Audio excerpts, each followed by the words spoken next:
the Public Library of Anniston-Calhoun County. Today we are going to be providing a program on it's called Loyalty, Courage, and Valor. It's on the history of the Anniston Fire Department. But before we get to that, let me tell you a little bit about what's going on at the library. As you know, we have been closed due to the COVID and just doing the front walk-up service. Yesterday we actually opened our doors, so we are inviting you back into the library. There are some rules that we're going to ask you to abide by, and you can read those on Facebook, or you can read them on our website, and we also have them posted at the door. But we hope that you will come back into the library and begin to check out some items. Computers are available for use now. We've also started our summer reading program. This is for the children, the teens, and the adults. Today's program is actually part of our adult summer reading program.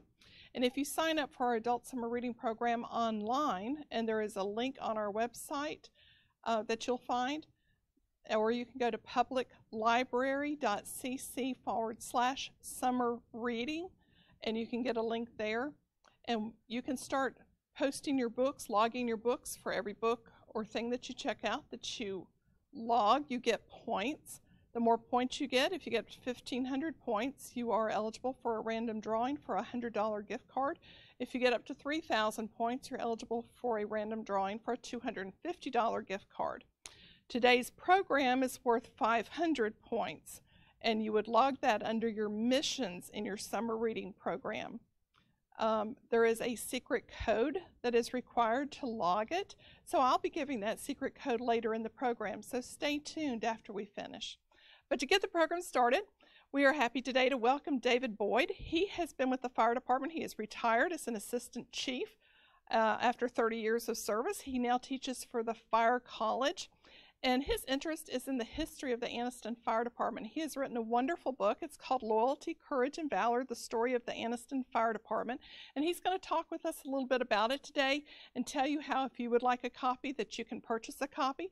And we do also have copies here at the library that you can check out. So if you will, please welcome David Boyd to the stand.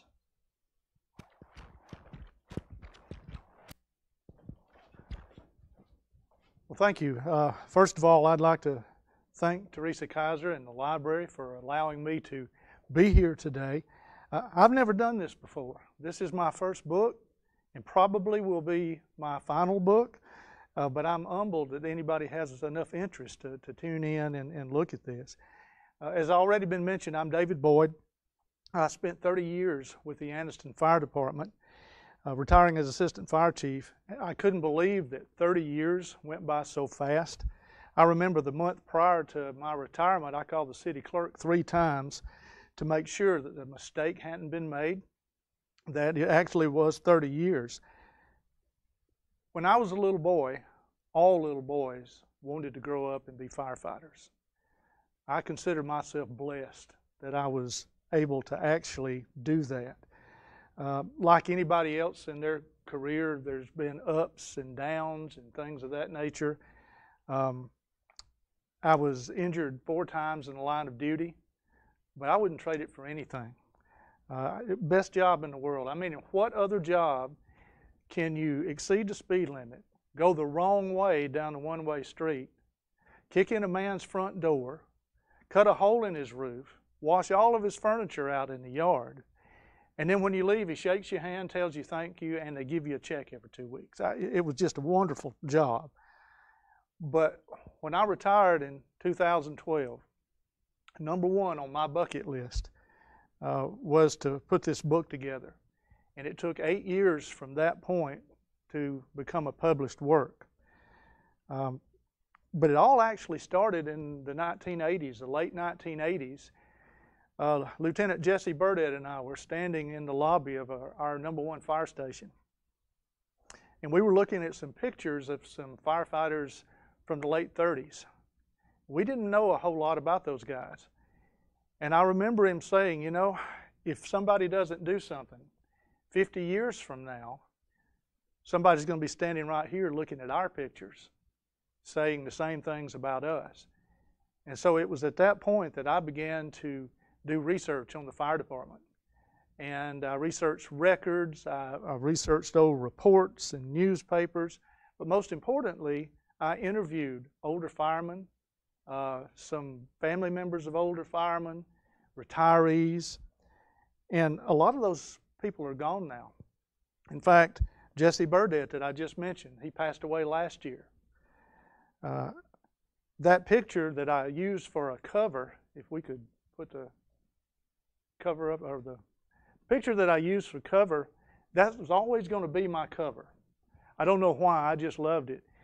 And the guy on the front there in the foreground, that's Harold Johnson. And Harold retired many years after this picture as a captain. He never knew my plans for the cover.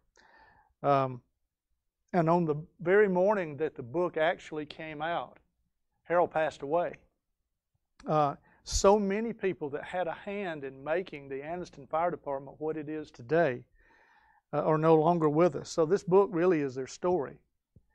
Most people know the history of Calhoun County and Anniston and how it all began.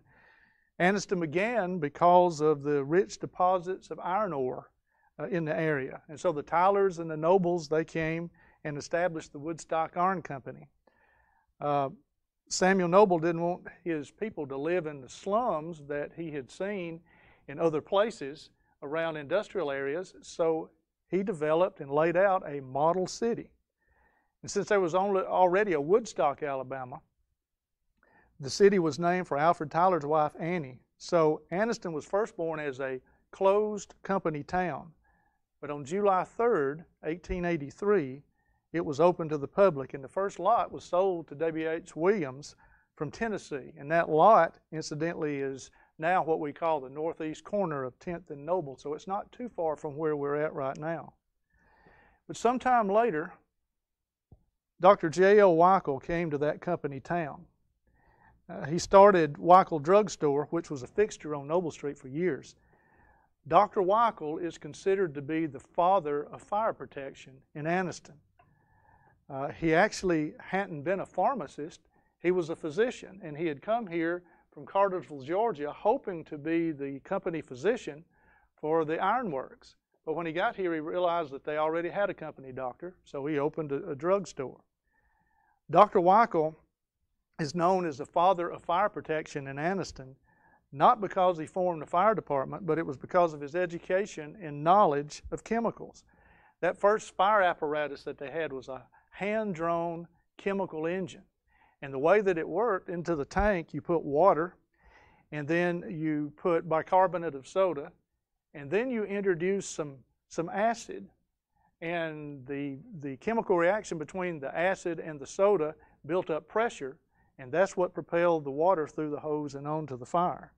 So Weichel knew how much of each to put in, and so he kept that apparatus ready for its use. In fact, he stored it in a shed right next to his drugstore. It was a little bit later that Dave Goodwin, a bookkeeper at the Anniston Manufacturing Company, which was also a Noble and Tyler enterprise, organized the first volunteer fire company. It was called the Daniel Tyler Hose Company, after General Daniel Tyler. This trumpet, this silver fire trumpet, is from that time period, and it's still on display at the headquarters of the Anniston Fire Department. And what this was used for, this was kind of used like a megaphone. Before radios, before voice amplification, the fire officer would take it, hold it up to his mouth, shout out orders to his men. And so over the years, the fire trumpet has actually become the rank insignia of the fire officer. The more trumpets on the collar, the more advanced the rank. So in 1883, when the city was open to the public, the fire department, as it was already here. By 1888, there were 4 separate fire companies in Anniston, but they were collectively known as the Anniston Fire Department. In addition to the Daniel Tyler Company, there was the Glen Eddy Hose Company, the Anniston City Company, and the West Anniston Hose Company. They were still volunteer primarily, but each had a paid driver, and the city paid them the lofty sum of $480 a year to drive the fire apparatus. The driver of the West Anniston Hose Company, number 4, was a fellow by the name of Daniel Cornelius Rainwater. He had come to Anniston in 1889, and in 1894 he got involved with the fire department. Weichel may be the father of fire protection in Anniston.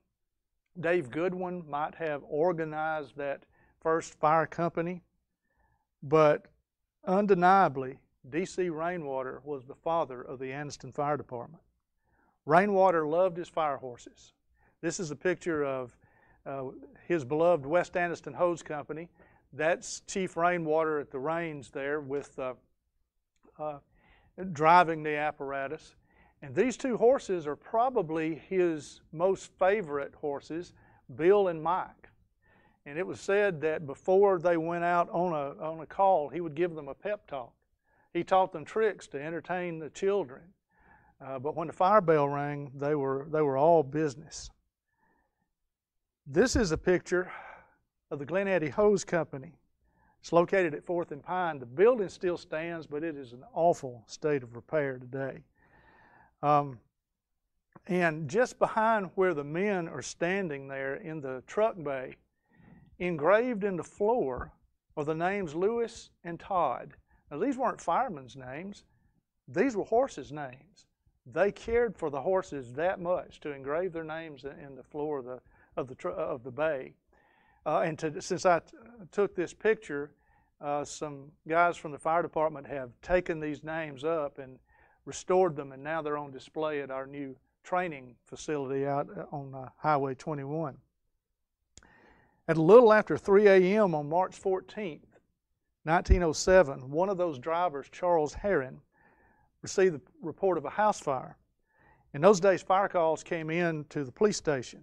The warden, who was the only one on duty at the police station, notified Herron of the fire, but he didn't know how to activate the fire alarm so that the other volunteer firemen would know to respond.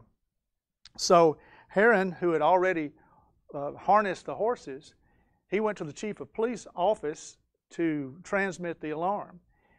When the alarm was transmitted, the doors to the station automatically came open. The horses were ready to go, and they did. Went out into the night. Herron chased them, mounted the rear step, tried to grab for the reins, but before he could, they hit a tree. One of the horses actually fell on him. He had some injuries to his chest, some injuries to his leg, but he recovered. And Chief Cord Allen blamed the accident on communication problems and lack of manpower. Those are still two main problems we see in the fire service today that chiefs complain about. As the first decade of the 20th century drew to a close, America was transitioning from true horsepower to the internal combustion engine. The first motorized vehicle in Anniston's fleet was actually a motorcycle. This was the official city vehicle of Chief Roy P. Smith. And the city allowed Chief Smith $5 a month for upkeep and fuel. In 1911, Anniston took delivery of its first motorized fire apparatus. This is a 1911 Mack. In that same year, Daniel Cornelius Rainwater was elected fire chief of the volunteer department.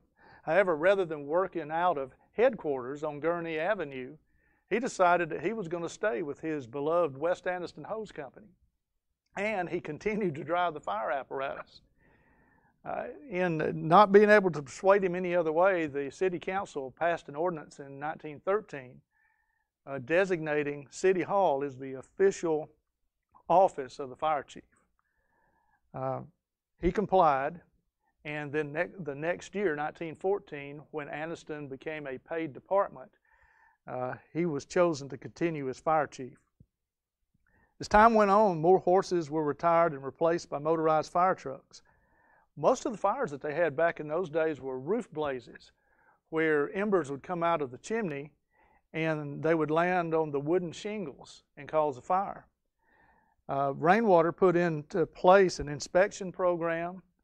An ordinance was passed requiring all flues to be lined with terracotta. I mean, this was proactive for the day. and it prevented many fires. And even though fires were common back in those days, during that time, Anniston was known as the city that never burns. Even though Anniston was now a paid department, you really couldn't count on a career because each employee of the city had to be elected by the city council each year. This was long before civil service. And that practice was in force up until the late 1930s. Perhaps the most well-known landmark in Anniston in the first part of the 20th century was the Anniston Inn. Supposedly, the Anniston Inn was the first hotel in the United States completely illuminated by electric lights. It was not only a hotel, but it was a meeting place for the community, and it was home for some well-known Anniston residents. The Atlanta Constitution called it a masterpiece of workmanship and art. It boasted a fine restaurant. Well-known people dined there. One of those was General John J. Blackjack Pershing, who led American forces during the First World War. He ate there whenever he visited Camp McClellan. His favorite dish there is said to have been opossum. Early in the morning of January 3rd, 1923, a guest who had to catch an early train notified the night clerk of a fire on the 4th floor. The fire was devastating because, as you can see from the picture, the inn was made almost completely of wood. What you can't see on the left side is the kitchen area. It was a 2-story brick building where the kitchen was and the servants stayed and things of that nature. And it was made completely of brick, while most of the rest of the Anniston Inn was made of wood. It's a rare picture of it burning in 1923.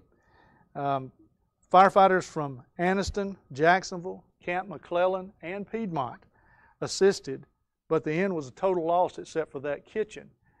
That kitchen still stands today, in fact. It's the only thing that stands on that 5 acres. And most recently, that kitchen was an event venue, a very nice place where weddings were done and things like that. An interesting note, one of the residents of the Anniston Inn was Miss Iva Cook. Now, Miss Iva Cook was the society editor of the Anniston Star. And she lived there, she found herself homeless, so she decided that she would move a few blocks downtown to the Alabama Hotel. A little later, she would find herself homeless again because of a fire there, which we'll talk about in just a minute. Just before the Depression hit, Anniston built a new fire station to protect South Anniston, or as most people called it in those days, Oksana. Station 2 was built at the corner of F Street and Wilmer Avenue, and at one time the 2nd floor was actually a branch of the Anniston Library. It joined Station 1 near City Hall, and Station 3, which was just diagonally across the street from where we are right now in what is now Couch's parking lot. That's where Station 3 was. This is a picture of Station 3, and it also served at the time as headquarters. Now, if you look closely at the picture, you notice there's a little girl peering out of the bedroom upstairs. That was Chief Rainwater's granddaughter. Now, Chief Rainwater is the guy in the car there that's on the passenger side. That was his granddaughter. She wanted to get into the picture with all the firemen. He told her that she couldn't, and told her finally, she pitched a fit, told her to go inside the station. She did, and went upstairs and got in the picture anyway.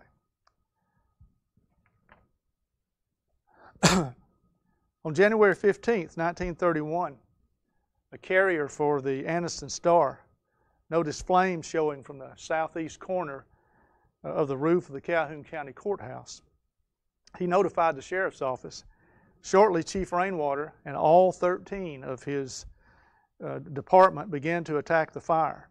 Chief Rainwater knew that the only way to have a chance to save it was to have an interior attack. Still, many lessons or records were lost, but because of their efforts, many were saved. The courthouse itself was pretty much gutted. local politicians called for an inquiry. The city council began an investigation, as did other organizations. And when it was all over, it was determined that no blame at all should be attached to Chief Rainwater or his men. In fact, the state commended them for saving as much as they did. But a year and a half later, when a new mayor took over, Chief D.C. Rainwater, for the first time since 1894, was no longer a member of the Anniston Fire Department. Many of his men weren't reappointed either. And even though that the reason was not officially given, I think it probably all had to do with the courthouse fire. Taking Rainwater's place as fire chief was Emmett Elskin Mays. Now, for many years, Chief Mays was a mystery to the fire department. We didn't have a picture. All we knew that he was fire chief for 4 years. We did find out that prior to his appointment as fire chief, he had been a driver for the Calhoun County Creamery. And so we just assumed that he was an appointee, just a political appointee. And I was at church talking to one of the older ladies there about this, because I spent a lot of time researching this, trying to find something. And she said, well, you know his granddaughter goes to church here, don't you? And I said, no. And we began to talk about that. A lot of things I got from her, the picture being one of them. And she sent me down some other alleys that I could investigate. And I found out that Chief Mays was not just an appointee. During the First World War, he was a veteran of the First World War. He had been trained as a firefighter by the military, and he was experienced at it. In fact, after his 4 years in Anniston was over with, he went on to what was then Anniston Ordnance Depot and was a firefighter there and retired there as chief. Taking his place was Emmett E. Mays. Emmett E. White. Chief White would be chief for 24 years. My dad remembered Chief White walking around town in a full dress uniform all the time. In the late 30s, a move was made by the city that had an effect that I think probably surprised them. Back in 1931, the state legislature had enacted legislation that required any city with a population of between 20 and 50,000 that operated under a commission form of government to have a civil service system. Since its incorporation, Anniston had been under a mayor-council form. But in 1939, a commission form of government was adopted by the city, and Anniston immediately fell under that act. Any employee at that time that had worked for the city 1 month or longer was now a permanent city employee. So that policy they had of appointing the city employees every year was no more. Almost immediately, the work schedule of the Anniston firemen changed. It was popular at that time, the 24-hour on-duty, 24-hour off-duty schedule, so they adopted that. Prior to that, Anniston firemen got 1 day off a month. Other than that, they just stayed at the station. Also that year, the Anniston Policemen and Firemen's Retirement Fund was born, and I'm sure glad that it was. It's been amended several times since then, and of course, you probably heard in this past year or so how the Anniston Policemen and Firemen's Retirement Fund was destined to go bankrupt. I've been to the meetings. I'm here to tell you it's not. Also that year, the 40s, the next year brought about the years of World War II. But for Anniston, it was also a decade of some tragic fires. If you travel up Noble Street right now, when you get to the northwest corner of 12th and Noble, there's a big hole in the ground. Plans are to put a hotel there. What a lot of people don't realize is that that was one time the site of a hotel. It was the site of the Alabama Hotel. The 4-story, 94-room hotel had stood on that corner since 1902. It was home to not only travelers, but also housed permanent residents. Many shops and businesses were located there. In the early morning of September 15th, 1944, a fire broke out in the Gem Beauty Shop, which was located on the first floor. it moved up rapidly, and the police began evacuating the 200 guests and residents that were there. Firefighters soon joined them in that. To escape the flames, one of the residents, or one of the guests, William Hornbuckle, tied an American flag and some bed sheets together and attempted to crawl out and escape by crawling down the face of the building. The rope broke, he fell, and was transported to the hospital but died there. 4 days later, the body of a 17-year-old soldier's wife from Fort McClellan was found in the area that you can see that's collapsed, that in the lobby area there. And she was identified by her husband and father by a bracelet that she had worn. A lot of people talk about the Alabama Hotel and that so many people died there, but the death toll, fortunately, was only 2. There were also some injuries, including a 28-year-old woman who jumped from an upper floor into a life net. And a life net, if you've seen a life net, it looks like a trampoline. Firemen hold it and people jump into it. The trouble with a life net is the only people that are trained to jump in them are firemen. And so usually if people jump in them, they're going to be injured as well as the fireman holding it. And that was the case with her. She suffered a broken hip. Some of those that were led to safety were led by Miss Iva Cook. Remember her?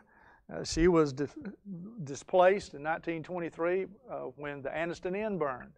And so then she moved to the Alabama Hotel, and now she found herself homeless again. I've often wondered, after this was over with, if she just gave up living in hotels and decided to buy her a house. I don't know. The next year, there was a major fire just across the street, just across 12th Street. When I was a kid, the southwest corner of 12th and Noble was a vacant lot. And right in the middle of that vacant lot was what was left of an old bank vault. And the reason for that is because the Commercial National Bank once stood there. Just after 1 a.m. on Christmas Day, 1945, firefighters responded to a fire there. Now, due to the hour of the day and the type of business, no evacuation was necessary, so they could immediately start fighting the fire. In the alley behind what you see there, Fireman Gus Waters, Chief White, and Captain Bert Cole were there. The rear wall collapsed. White and Waters were able to escape, but Captain Cole was partially buried and probably died instantly, becoming the first Anniston firefighter to be killed in the line of duty. He was a 27-year veteran of the department. In fact, he was the senior man on the department. He had more years on the job than even Chief White. Ironically, the week before, in a discussion at the fire station, they were talking about how long he had been on, and he said, well, if something ever happens to me, I'd like for my body to be carried to the cemetery on the back of a fire truck. On December 27th, that request was granted. An interesting note here is for the remainder of his career, Chief White carried Captain Cole's helmet in the back of his fire car. 8 years later, November 2nd, 1953, 2 Anniston firefighters took the city's ladder truck to the 1100 block of Noble Street, and they began to hang a banner across Noble Street from one side to the other that said, "Vote November 17th." The truck was parked in the street, traffic was routed around the truck, and a truck from Anniston Ordnance Depot, which we know now is AAD, an ammunition truck was coming up Noble Street and actually hit the ladder truck, causing the ladder to fall. One of the men, Horace Holland, who later became fire chief, was able to grab a rope and swing over to a ledge over a cafe. I think it was the Sanitary Cafe. The other firefighter, Frank Walters, went down with the ladder and struck both a parked car and the pavement, and he died 6 days later without regaining consciousness. I talked with firefighter Walters' daughter several years ago, And she said that at the time of the incident, her father was actually working out a 2-week notice. He had resigned from the department. And on the day that the incident happened, that wasn't his shift. He was actually working for another firefighter. Toward the end of the 1950s, the city purchased a new truck for the department. It was a GMC. And what made this truck so special was that this was the first one that they had had with an enclosed cab. Up to this point, everything had an open cab. And whenever before that the idea of buying an enclosed cab was mentioned, the city always said, firemen aren't supposed to be comfortable. So they didn't do it. In 1957, that truck was dispatched on a call, and it crested 10th Street Mountain. And as it was coming over 10th Street Mountain, it began to slide. It left the road, went off the road, turned completely over. The fireman that was on the tailboard or the rear step, he was thrown and it broke a rib, but the 2 firefighters that were in the cab of the truck survived with just cuts and bruises. Chief White credited their survival to that enclosed cab. By the way, it'd be the mid-1980s until the dangerous practice of riding the tailboard would be outlawed. I was one of the last 3 Anniston firefighters to ever be stationed on the tailboard, riding the tailboard. The 1960s was a busy time for the Anniston Fire Department. First, there was a change in command. Chief Emmett White, which had been at the helm since 1936, reached his 60th birthday. And according to the Retirement Act, mandatory retirement was at 60, so he had to retire. Assuming command was Chief James Ballard. Soon after, Anniston was thrown into the national spotlight. The civil rights movement was in full swing, and a group of people known as the Freedom Riders were traveling by bus through the South to test the laws of Southern segregation. On May 4th, 1961, when they pulled into the Greyhound bus station in Anniston, they were met by an angry mob. They shouted insults at them, they shattered some windows, apparently slashed some tires, and by the time they got to Forsyth's Grocery, just west of town, the bus could go no further. A firebomb was tossed inside, igniting the bus. The mob held the door shut, and had it not been for a state trooper who was on scene and fired a warning shot, I think the outcome could have been fatal. Early in my career, I worked with a couple of guys that responded to that.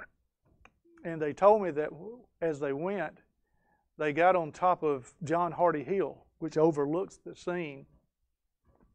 And as they looked at it, they knew how volatile things were in the South at the time. And they didn't know what to expect when they got down there. But they went down there and they did their duty.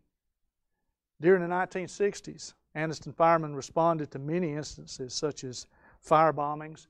They were even fired upon by snipers. But they always did their duty. Anniston has and does assist other departments when called upon. It's called mutual aid. And it was a mutual aid call that resulted in the death of the 3rd Anniston firefighter to be killed in the line of duty. On the evening of April 6, 1967, a truck with 2 men on board was sent to assist at a fire involving the birthplace of Confederate Major John Pelham in Alexandria. Sometime around 10:30 p.m., the truck needed to be moved, but the brakes had locked. It was a quirk with this particular truck that sometimes the brakes would lock, and to unlock them, somebody had to climb underneath it with some pliers and release the brakes. And that night, rookie firefighter Jimmy Walker went under the truck, and when he released the brakes, which he had probably done many times before, suddenly the truck lurched back over him, and he died on the scene. There were some good things about the 60s. The fire department did get its own radio system. 3 new stations were open. That 24 on duty, 48 off duty was no more, and they started the 24-hour on duty, or 24-hour on duty, 24-hour off duty was done away with, and they went to 24 hours on duty, 48 off duty. But as a now retired firefighter that was there said about that decade, Those were troubled times. That's Anniston Foundry. My wife likes that picture, so I thought I would include that. I mentioned the practice of riding the tailboard or rear step of the fire truck. It was a very dangerous practice. Case in point was an accident that occurred March 26, 1970. Rookie firefighter Jimmy Henderson was on the back of the fire truck. They were en route to a fire on West 18th Street. Somewhere along the way, Henderson fell off. He was injured, but he had the presence of mind to crawl under a car, a parked car. When the fire truck got there, they didn't know he had fallen off. They just knew he wasn't there. A citizen had seen it happen. They notified the police. The police found him. He was transported to the hospital, but his injuries kept him in a body cast for several months, and it was about a year before he could come back to work. Chief Ballard reached his 60th birthday in 1973, which required him to retire, and taking his place was Chief Horace Holland. He was a 22-year veteran of the department at the time. I wish I had a better picture of Chief Holland. One of the first major equipment upgrades under Chief Holland was the purchase of another piece of aerial apparatus. Now, aerial apparatus is different than pumping apparatus. Aerial apparatus is designed to get firefighters, water, and equipment to great heights. Prior to this, Anniston still had the same 1947 Seagrave ladder truck that had been struck when firefighter Walters had been killed. And of course, Chief Holland had been on the scene there. What was purchased was a snorkel. The bucket could be lifted some 75 feet in the air, put 1,000 gallons per minute of water on the fire.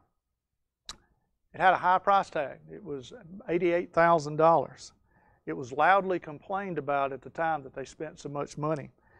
But after the fire that you see here, and all Anniston firemen dread a downtown fire because of how the fire could spread. But after the fire here, this was in 1974 at the smokehouse. The snorkel kept it from spreading. And the city manager the next day said it was well worth the money. It had vindicated itself. Later in the decade, that older ladder truck was replaced with a new 100-foot one. The 1970s saw not only equipment come to the fire department, but the first arson investigation team, the first emergency medical technicians. But it wasn't without some major fires as well, like the Virgil Coker fire on Noble Street. There were some heroics performed during that fire, as well as some firefighters that were injured. And I don't have time to go into detail, but it is in the book. The 1980s began with a monumental change. Fire Station 1, which had been department headquarters, located on Gurnee Avenue since the late 1880s, was replaced. The new Fire Station 1, located at 17th and Layton, offered more office space, more space for equipment, work areas, and quarters for firefighters. And we call these firehouses because firefighters live there 24 hours a day. It's still in use as department headquarters today. In February of 1982, Chief Holland made a decision that changed my life. He hired me as a rookie firefighter. I can't fathom how different my life would have been had he not done that. Shortly after, when I was in recruit school, another old station was torn down and replaced with a new one. This is the station at F Street in Wilmer, Station 2, that was built in the late 20s. This is the one that had the branch of the library in that second floor. Thus far, I've been able to share my research with you. But from this point, I was there, and I took part in a lot of things. For example, I vividly remember the day in 1985 when I was at the dispatch desk at Station 1 when a man in painter's clothes burst through the front door. He was excited. He was out of breath. He was pointing across the street to what we called then the Kirby House. And all he could say was, "Fire." And we had one. Workmen had been trying to remove the paint of this old house, and it was a hard job to do. So what they were doing to try to get it off of there was using torches and actually burning it off. As you can see, it didn't work too well. Fortunately, it was saved, and now it's the Finial, which is a real nice place. As the decade was drawing to a close, a fire occurred again that all Anniston firemen dread, and that's a downtown fire. In February of 1987, a call came in of a fire in the 800 block of Noble Street. That block was built somewhere between 1905 and 1909. Some of the businesses that you might remember that were there were Dawn 5 and 10, Easterling Hardware, the Community Action Agency was there. Warnock Furniture Company was located on that block. Also, there was a barber shop, a taxi stand. The old Beavis Hotel was there. And the fire started in the second story of the old hotel, and it quickly spread. It looks to a lot of people like these are all one building, but these buildings have a common firewall. And of course, a firewall is meant to stop the spread of fire from one to the other. But unfortunately, in the 1960s, someone had actually breached the firewall, cut doorways in the firewalls. So if a fire started, it would quickly spread, and that's what happened in this case. Unfortunately, and fires like this is why you have aerial apparatus, like the snorkel or ladder truck, but unfortunately, the snorkel was in the garage and out of service. And shortly after this picture was taken, you see the firefighter that's on the ladder truck there with the nozzle, shortly after this picture was taken, the nozzle broke. And so both of our aerial apparatus were out of service. For several days, we were at the scene putting out hot spots. It's estimated that over 2.5 million gallons of water were put on that fire. The ATF was the lead investigating agency because the Community Action Agency was there and they received federal funds. They ruled the fire to be of human origin, but they stopped short of calling it an arson. A few years later, the Williamson Commerce Center was built on that block. That fire was actually the last fire for Chief Holland.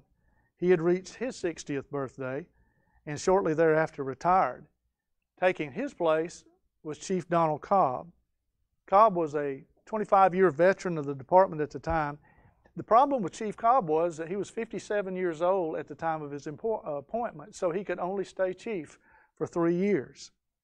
When he retired in 1990, another 25-year veteran took the helm, Chief Lewis Leafoy.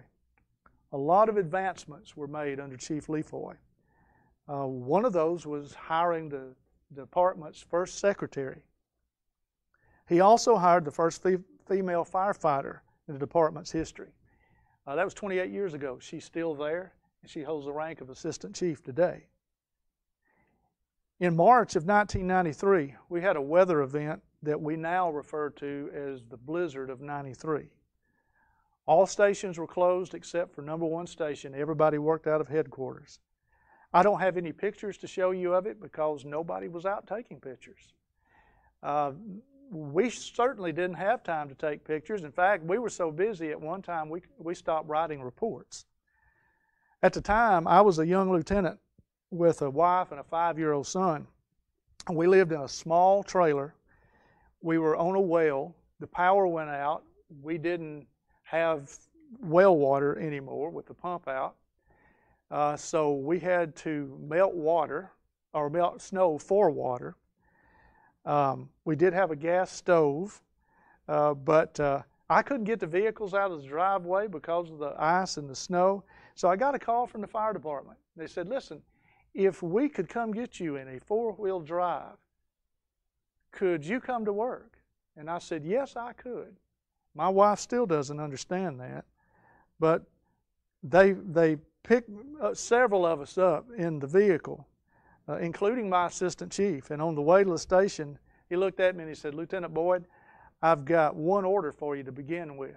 I said, yes, sir. And he said, when you get to the station, take a shower. And I said, yes, sir. I was happy to do that. I worked 36 hours straight. Most people work longer than that. Since the early 1990s, our area had lived with the threat of losing Fort McClellan. In 1999, it happened. It was a major blow to the area. Anniston firefighters and equipment moved into the old federal station out there on Fort McClellan itself. And of course now they've gone from there out on Highway 21 to the new Station 3 near Linlock. A change of command occurred in the early 2000s. Chief Leafoy retired, and Bill Fincher was chosen as the 8th man to lead the Anniston Fire Department. For several years, the United States government had been planning to destroy the aging stockpile of chemical weapons. 7.1% of those were located at Anniston Army Depot. One of Chief Fincher's first priorities was to make sure that the fire department had a hazardous materials response in case any of the chemical got off of the depot during the period of time that things were going to be incinerated. A lot of federal money came into the area to prepare both the citizens and first responders. The vast majority of Anniston firefighters were trained as hazardous material technicians. Some of us went a little further and were trained as hazardous material specialists. Also purchased was a command vehicle dedicated to hazardous materials. It was customly built for the Anniston Fire Department. The night of July 26, 2003 was a muggy night in Anniston. An alarm came in from the Am South Bank building at 931 Noble Street. The building was built in 1920. Now, a fire alarm there was not a rare occurrence. In fact, on this day, we had been there 3 times.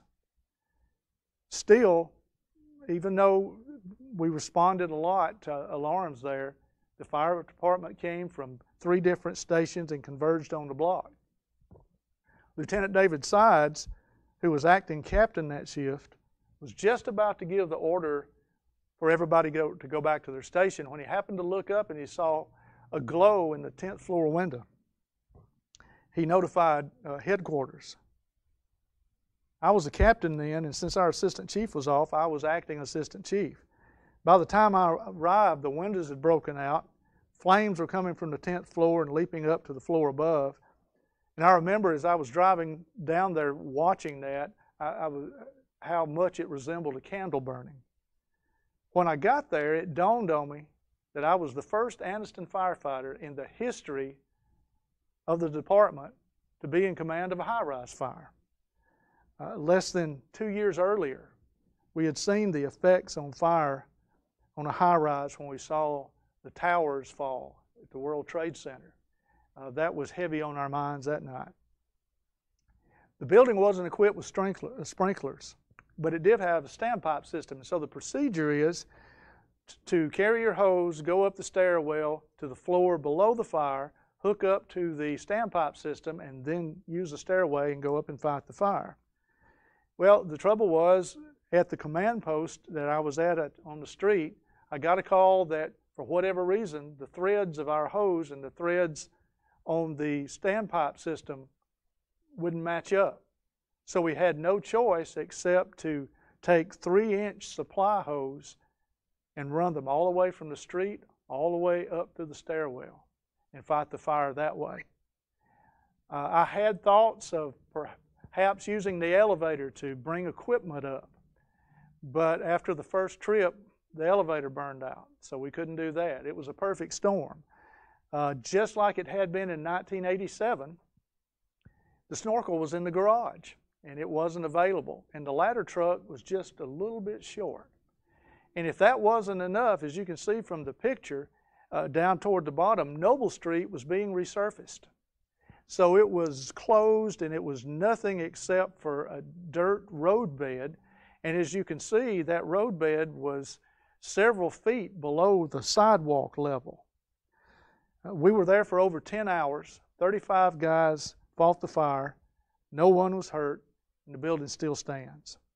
I've always thought that the motto of the fire service should be something like Semper Gumby, always flexible. We had to be flexible that night. In May of 2012, Chief Fincher decided that 31 years was long enough and retired. He became the first Anniston Fire Chief to retire without reaching the mandatory retirement age of 60. Replacing him was 27-year veteran Chief Tony Taylor. Chief Taylor is a second generation firefighter in Anniston. Out of the gate, Chief Taylor worked on public relations.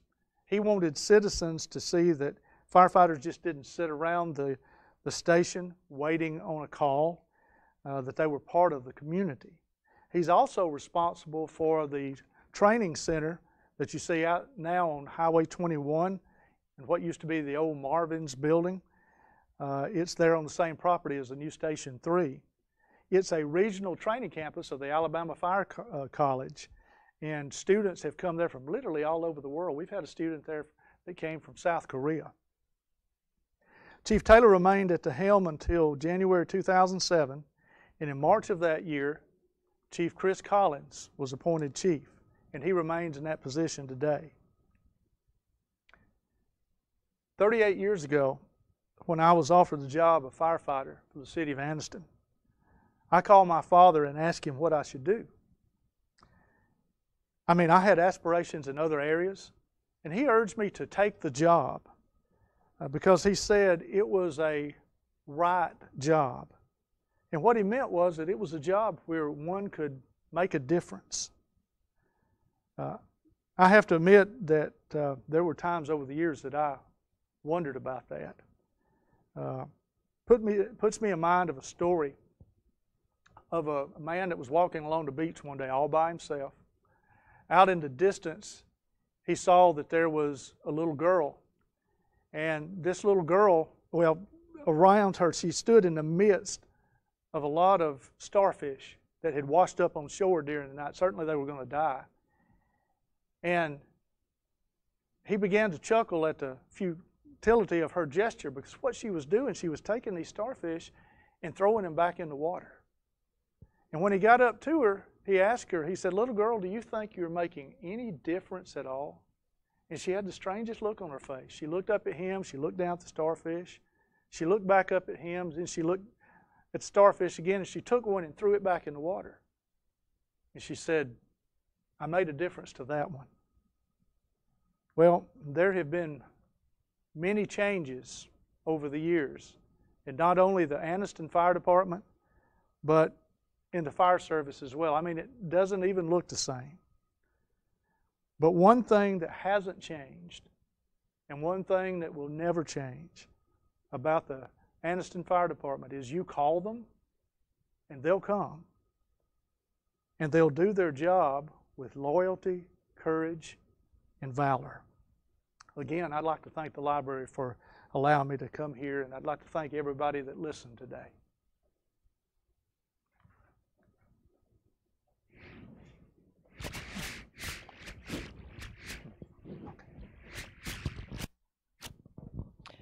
Thank you so much. What a great and informative program. We hope that you enjoyed that.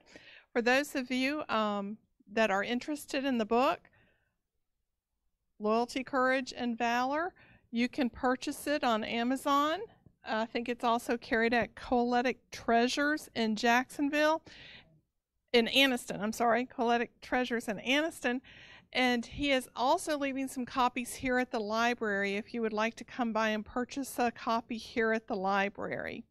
Then if you have stayed tuned and you're interested in the secret code for the mission to get 500 points for the program today in the summer reading program, the word for today is Boyd, B-O-Y-D. So you can put that in as your secret code and you will immediately receive 500 points for the summer reading program.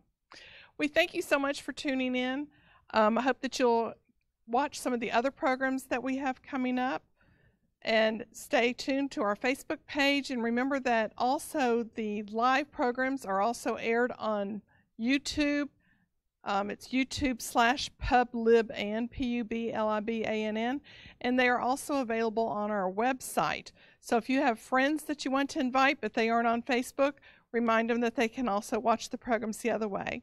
Again, thank you so much for joining us today, and we hope to see you back next time. Bye.